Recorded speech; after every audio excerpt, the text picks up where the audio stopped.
C'est ça qui est terrible. J'aime beaucoup les gens, même les plus malfaisants. Ils sont là pour nous rappeler que nous ne pouvons pas être de la sorte. Ils sont là pour nous rappeler qu'il y a des limites à être en humanité. Ils sont là pour nous rappeler qu'il y a des choses qui ne doivent pas rester dans le monde du vivant, puisque cela est pour semer la mort. Le monde des morts aux morts, le monde des vivants aux vivants. C'est avec force et avec énergie que nous devons rappeler qu'est-ce que le monde vivant et le monde des êtres humains. Mais être humain, ça ne veut pas dire être sous servage, en esclavage d'une majorité ou d'une opinion ou d'une pression sociale où effectivement nous devrions nous conformer au fait qu'effectivement le monde est tel que nous l'avons vécu, tel que nous l'avons vu naître, serait conforme et le monde idéal pour les êtres humains. C'est faux, c'est un mensonge. Un monde de servage pour les hommes, un monde d'esclavage, où chacun ne se base que sur la matière qu'il pourrait tirer de l'essence même du vivant et dans son environnement parmi les siens. Je ne suis pas né de ce monde pour devenir un semblable aux êtres humains qui parcourent cette planète comme si effectivement chaque chose que nous pouvions tirer ne serait qu'une ressource. Comme si je ne faisais pas partie de ce monde ou comme si je n'étais né que pour en tirer profit. Nous devons rappeler à chaque être humain que nous sommes de nature humaine. Et c'est de là que vient notre intelligence, notre forme de conscience, à comprendre notre environnement par les lois qui nous entourent, qui fait que deux choses de même nature sont et disposent de mêmes droits. Chaque être humain a le droit de disposer de lui-même dans le cadre de ne pas nuire. Il faut rappeler que des textes qui sont en place depuis très longtemps nous rappellent fondamentalement qu'est-ce que le prix de la valeur humaine et qu'il a fallu attendre près de 1948 pour que les femmes puissent elles-mêmes en bénéficier. Le droit de se prononcer. Certains appelleraient ça le droit de vote. Non, c'est le droit de se prononcer. Ont-ils raison? Parce que des femmes ne sont pas parties voter. Elles ont le choix de se lier à ce monde et à ce monde dictateur ou pas, de se prononcer tel l'égal des hommes, chose qui ne leur est pas reconnue encore aujourd'hui.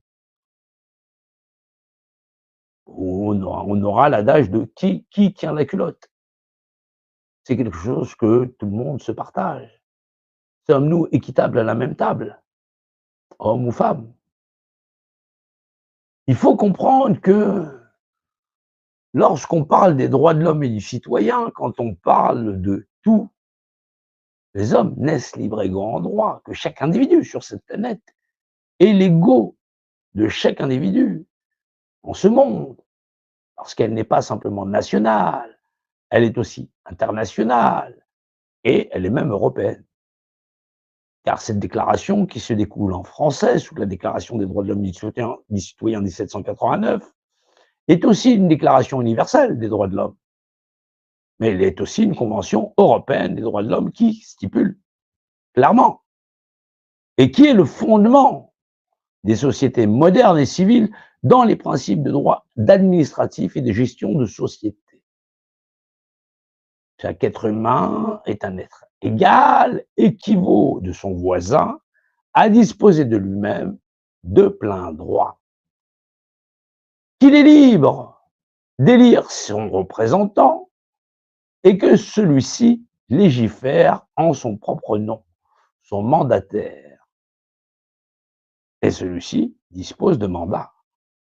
Il en est ainsi des premiers magistrats, des maires, des députés, ou même de la présidence de la République, qui sont dépositaires de personnes qui leur ont donné mandat sur leur propre représentation.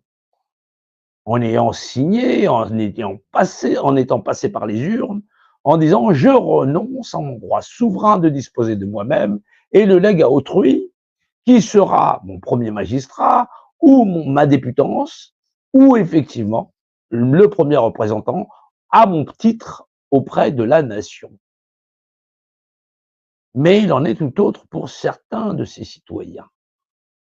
Il y en a qui refusent catégoriquement, et en vertu des droits de l'homme et du citoyen, de léguer ce que l'univers leur a donné de droit naturel à disposer d'eux-mêmes, et d'être mis en servage ou pris en otage par une partie ou une parcelle du peuple, puisque aucune parcelle du peuple ne serait édictée de loi en vertu des droits de l'homme et du citoyen, parce que nulle parcelle du peuple ne peut s'accaparer les principes que sont les droits de l'homme et du citoyen.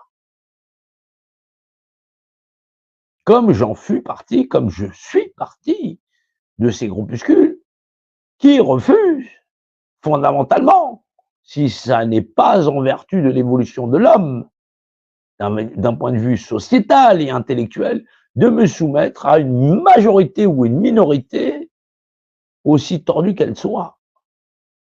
Parce que les générations futures ne méritent pas cela. Nous devons toujours agir en qualité. Nous avons sur nos épaules, en notre temps donné, une responsabilité certaine sur l'avenir de l'homme et de l'humanité qui repose non pas sur moi-même, mais qui repose essentiellement sur chacun en son temps, à respecter ce qu'est la civilité, ce que sont le respect des droits humains de chacun et le respect des droits de chacun à être respecté.